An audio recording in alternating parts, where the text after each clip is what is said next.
Hey folks, Kevin here. Well, it's August 31st, 2023, and I got a couple of questions about our peach trees. The first question that I got was what variety is the really delicious one that I harvested a few days ago that I posted.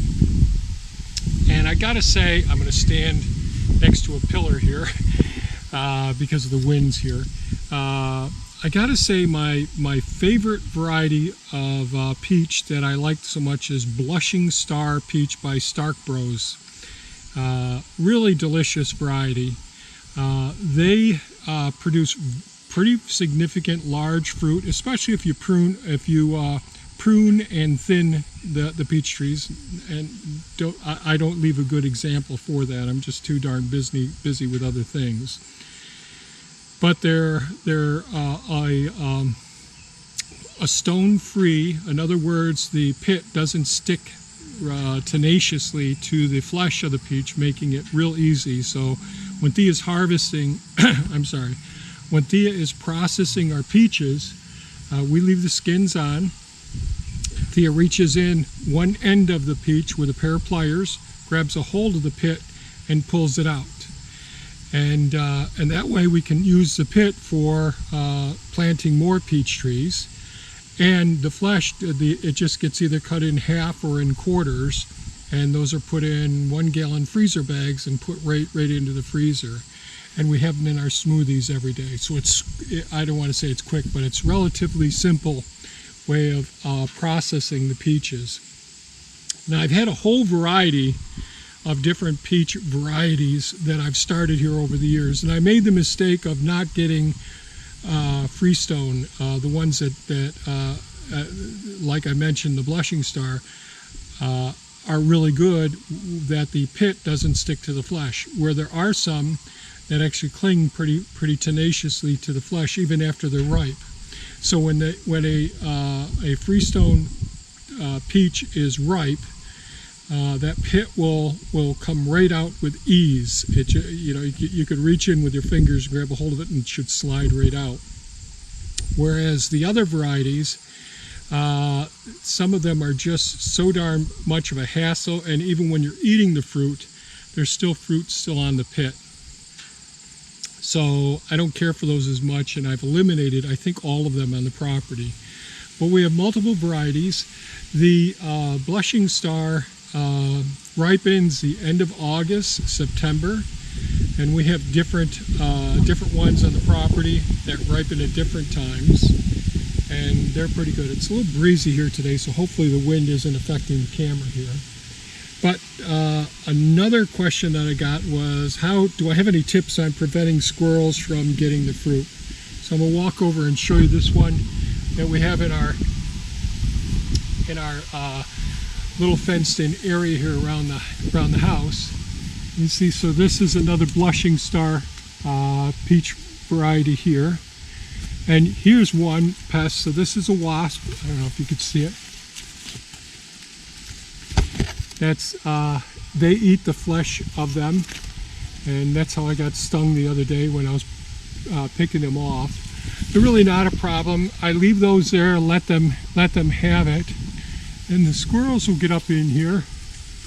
I don't know if you can see, they just climb right up here and eat them.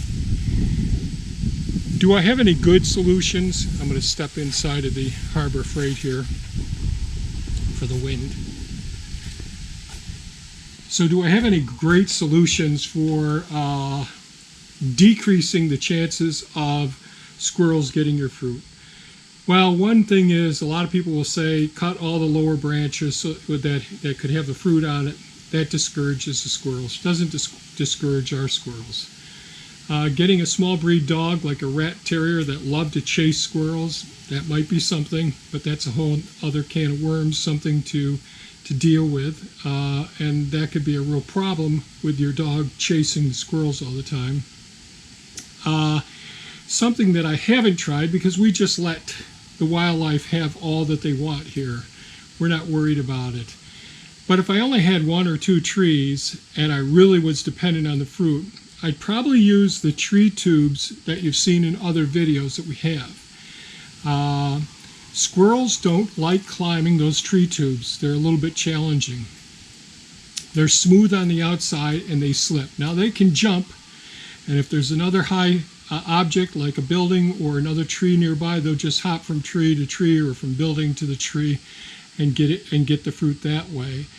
But if the tree is somewhat separated so that the squirrel can't hop from object to object, using you having your branches cut off pretty low, that means you got to reach up to get the fruit. But you could use like a tree tube around the trunk of the tree that's made out of plastic like our tree tubes, and they are very slick, and when the squirrel goes to jump on it, they slide right back down. So that's one possibility. And if other people have other ideas, other suggestions, please leave it in the comments below. We can all benefit from everyone's the group knowledge. I'm just not, I haven't really worried about it.